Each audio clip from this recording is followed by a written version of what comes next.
waiting to hear a sentence, or even just a couple of words in succession that proved what I wanted to believe, that I had found a misogynist, the ground zero of the war on women. A couple of times I thought I had it. There was one men's rights activist that said to me, just walk outside and look around. Everything you see was built by a man. Ooh, this statement felt anti-women. I felt my jaw clench, but I sat quietly while removing all the space between my upper and lower molars.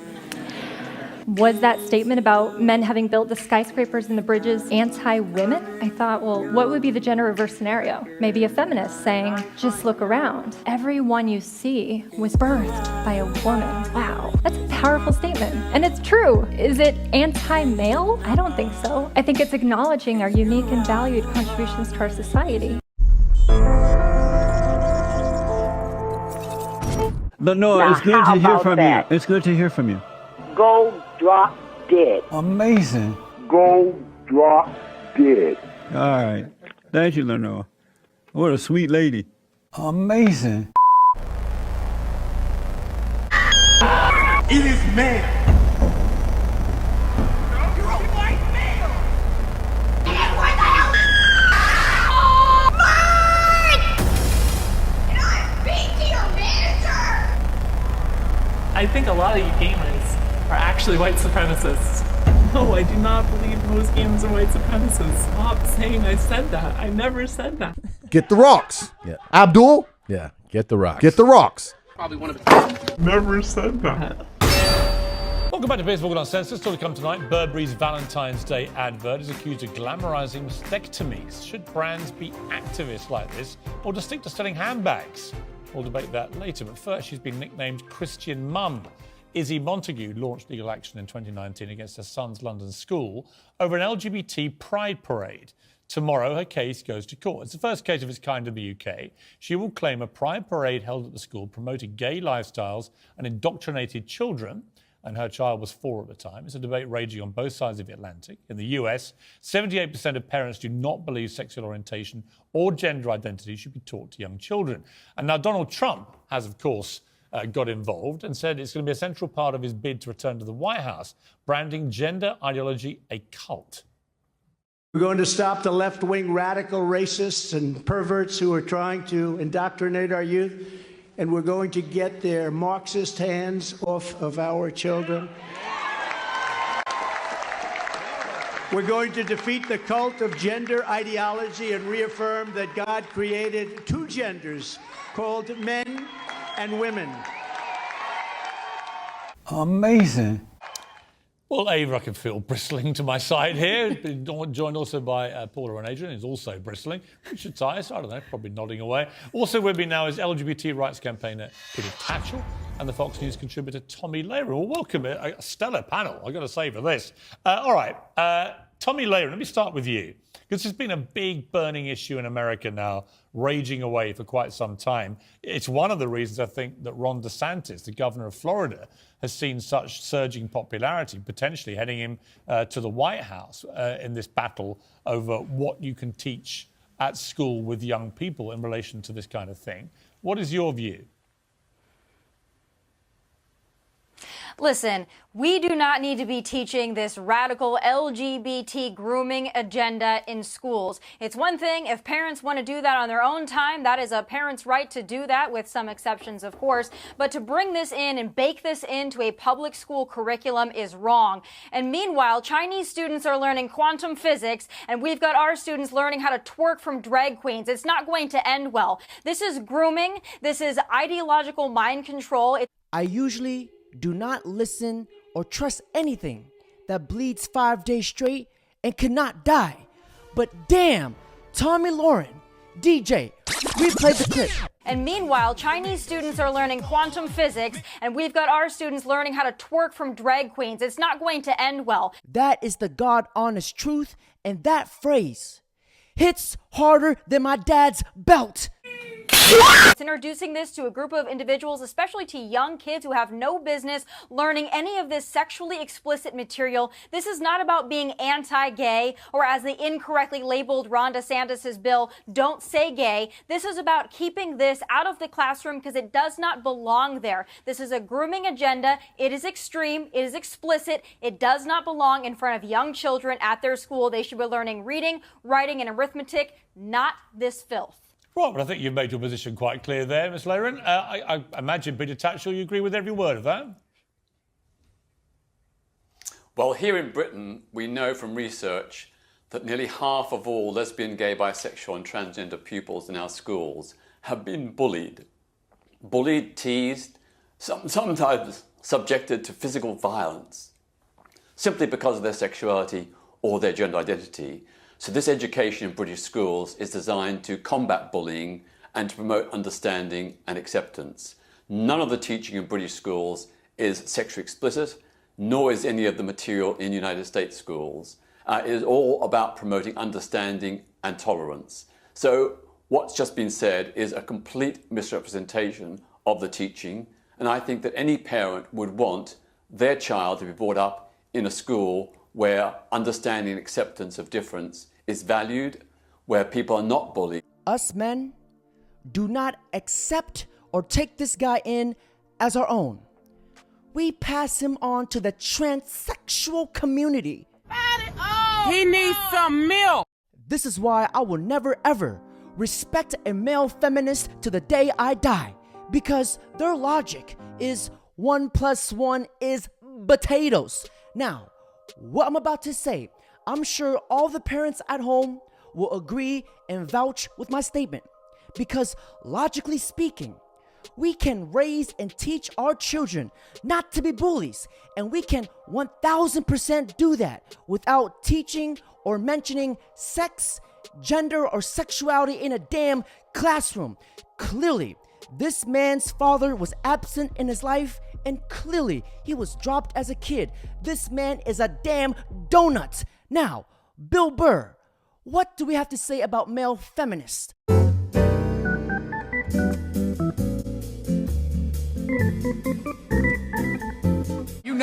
You have the male feminist. Like, where the fuck did that come from? Just out of nowhere, last couple years. I'm a male feminist. I've always championed women. No, you haven't. You haven't. This shit came out and you're fucking scared. You did something. You grabbed some fucking titties. What the fuck did you do that you have to overcorrect that fucking hard? What kind of a man who still has his balls is walking around saying that he's a male feminist? Namaste. My name is Xavier Landing, barista, clicktivist, and freelancer. And this is my video for all the powerful, independent women out there looking for a guy who's not afraid to shatter a few toxic norms. Last week, after taking some DMT and watching Loose Women, I decided to become a male feminist. Beta bear! Hey guys, just wanted to ask you if I could ask you if anybody fancied a drink. What the hell? The thing is, I love women. I love them. And I don't mean I think they're cool and I respect them. I love their soft hair and their cute little nose. Beta! Women feel at ease around me. I don't really know why, but I've been told it's my feminism.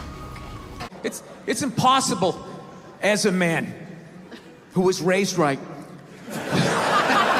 I am Dominic Roberto, and I am the president of my school's feminism club. Oh, Daddy, my pussy hurts. Yes, the feminism club. I'm a male feminist. I totally see the way you see the fucking world. I imagine that there's a mixture of opinion in the audience. Some guys might be thinking that I'm a genius. I surround myself with girls on a daily basis. Anytime I hear a guy say I'm a male feminist, I always just think that is the most pathetic, limp dick way ever to try and get some pussy, right? Like that is literally the fucking game you had when you were on a first date when you were 16, you were all nervous and your whole game plan was just agree with her, maybe she'll touch it. Because of their sexuality. Okay, here's what I would say to that, identity. Peter. I don't disagree with some of what you just said. I think the issue here is age. I've got 4 kids. You've all gone through, obviously, all this. I just think the idea that at 4, any child should be exposed to anything like this is ridiculous. I really do. They're just nowhere near old enough to understand or even begin to understand any of the stuff that is being taught in this way. So although this woman in this court case did this on religious grounds, she's a Catholic, and this is what she believes her religion has taught her to believe. That's one debate. But actually, the wider debate for me is what age should we be teaching kids about things like gender identity? And should they be compelled to go on pride parades and so on at the age of 4? I don't think so. I was never a fan of Piers Morgan to begin with. But ever since the day he had Andrew Tate come on his show, something about Piers Morgan changed. I never thought in a million years that I would say this. But finally, at last, Piers Morgan's balls finally dropped. He's finally thinking like a man. And I absolutely fucking love it, because if you analyze this whole situation with your cheek-slaying shutting gun, fuck it right in the pussy. Because can't you guys see that society is trying to divide us? It's trying to make the man and the woman hate each other. And they are trying to emasculate the man, make men weak. And not only that, they're saying it's okay for a man to wear a dress, and it's perfectly okay for a man to be a woman. Like, what in the two rats' ass fucking in a ranch Dorito bag is going on? You said that gender is a construct? Yeah. What do you mean by construct? Construct meaning that it is man-made, meaning that there's no Man-made? scientific proof that it exists, except for the rehearsal of it in our society. I'm like stunned listening to you guys right now. Yeah. About it's okay for men to be emotional. Never, growing up, I never thought I would see the day when I would hear men agreeing to become like a woman. Well, look, rather again, than to be as a black man. Let me ask this. Let me ask this. Yeah. Why is it that in society today there are people who are trying to destroy masculinity but not destroy women? Well, they're trying to turn men into women, but not women to Let's men. go to that question. Why because is that? It's a great question. First of all, have you noticed that? I think I understand what you're saying, So but you I disagree with the way you're But phrasing you it. notice this happening, right? I notice what's happening is people are breaking down the construct. And so, you look at But slavery. why are they turning men into girls? Well, you look at slavery, and I don't know who they is, but you look at slavery. The man-hated feminists and weak men and feminists and are the media just... and stuff like that. So look, why are they turning? let's go back Why are they to- turning men into girls, and why are men accepting it? I would never want to be a girl. Right. Well, you're missing out. Beta.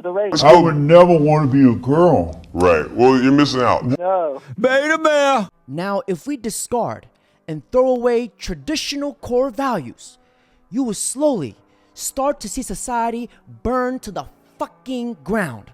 Now, I need you guys to fasten your seatbelts and buckle the fuck up, because it's about to get deep.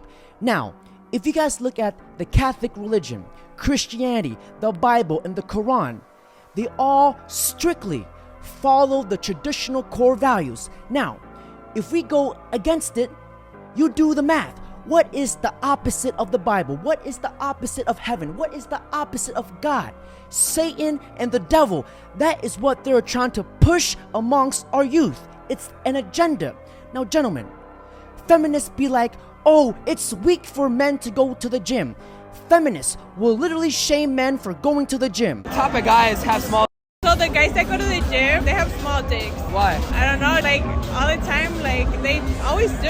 Like even if you ask girls, ask them, they'll say they do have small dicks. Have you guys ever noticed? It's always the damn threes. The girl who is ass cheeks ugly. Like, what's next? Feminists will see a man sneeze. Achoo! Oh my God, he raped me with his nose. And it's funny because when a man goes to the gym, it's considered toxic masculinity. Scotty has joined us now. Hi, Scotty. Thanks for coming in. Just give us your verdicts, in essence here. Is male superiority, is it confined to an anachronistic corner of our gender, or is it hardwired into the male brain? I think it's much darker than that. I think it's much sinister than that. I think men in this country, and let's talk about this country, men are socialized to be a hegemonic version of masculinity. So they're told they have to be violent, that they have to be dominate, that they are to be leaders. And we've created cultures that endorse that. And so we're witnessing the effects of that. It's embarrassing, actually, that we've got like prolific Hollywood film stars who are saying it's now time that we listen to women. Actually, we need to do more than that. You know, like, it would be really easy and in their capacity to be able to sign contracts in which they see the contracts of other women that are playing alongside them and make sure they're being paid the same. You don't see any signs of attitudes changing.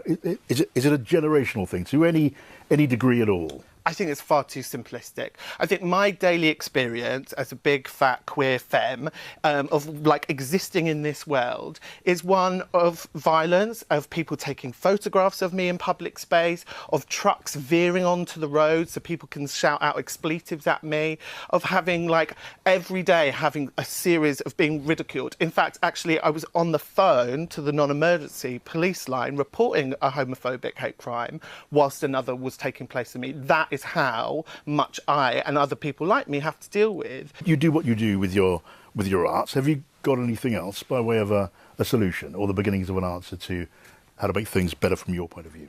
Well, that's a difficult question because, you know, to some extent, like, I am a victim of masculinity in a way because of the aggressions that I put up with on a day-to-day basis. Why is it that, like us, why is it like queer, trans, non-binary people, why is it us who's got to come up with the theories to be eloquent enough to be able to say, this is how we disable toxic masculinity? Actually, this has got to come from within. Men have got to acknowledge their privilege, and I want them to hand over power, and also I want them to hand over some platform. I'm really up for like trying a matriarchy. We've done patriarchy for a long time, hasn't really worked. Okay, Michael, what do you think? Because obviously I'm completely enlightened. I don't need to be told about this. I think I've heard a great deal of rubbish in the last few moments. I mean, men are not trained to be dominant and violent. I was trained to obey a woman who was my leader, who was Margaret Thatcher. And in the present world, we have a female... Tories love to do that, we have don't a they? female queen, we have a female prime minister. A female queen, a woman who was unelected. We have a female First Minister of Scotland. We have a female leader of the Conservative Party in Scotland. We have a female 21%. leader of the Labour Party in Scotland. I just don't recognise the picture you're painting at all. You don't recognise the misogynies that we're currently experiencing in the world. I can tell you... And what is more, if there's one thing that has been remarkable about the last 20 years, it has been the emancipation of gay people. We now have gay marriage. We've had... What? Well, we don't have gay marriage? No, we do have what gay do you marriage. say? You're not saying there's been a transformation? Yeah. The thing about feminists is that they love to start major arguments, but yet they cannot present one single solution like understanding and acceptance. And that I will never respect. Gentlemen, that's it for today's video. Don't forget to like, comment, subscribe. And men communicate very well. It's just that they don't communicate like women, and they shouldn't. And so you don't understand. I'm just curious, Jesse, how does a woman communicate? Can you give me your definition of that? Over and over and over, nonstop, over and over, and sensitive and emotional. Kind of like the Charlie Brown teacher, right? Well, I don't know. Wah. Yeah, like that. A man can say what he needs to say and it's done with. But a woman goes on and on and on. A man is few words. A woman is so many words that the dogs start barking. Well, all right.